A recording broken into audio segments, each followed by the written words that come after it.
Welcome back, Dr. V, your favorite Psych NP. I want to talk about this brittle subject and share my opinion in the way that psychiatry has a lot of protections as far as liability and litigation. We need to remember that at the core, we need to cause harm.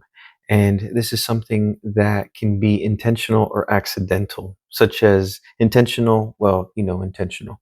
And unintentional can be like prescribing medication that person is allergic to and you forgot to check and the patient took it, the pharmacist didn't check and they passed away or had a terrible anaphylactic reaction. That's why we have malpractice insurance, because accidents do happen. However, at the core, I know myself personally that we are at very low risk because a lot of what we see and do is subjective.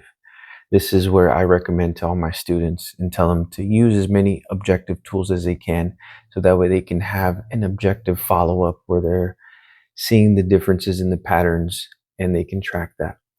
It's not always possible. The other thing too is, me personally, I've treated some terrible people who, in my opinion, should not be here on this planet, such as pedophiles that have hurt children when I worked in the state prison.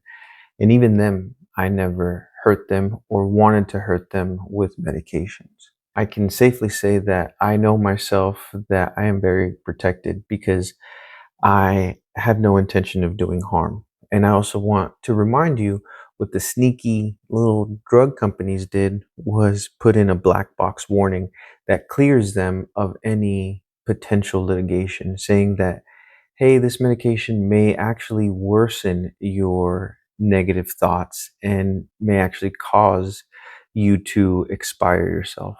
And that is a black box warning. And poo-poo on the psychiatric medication companies.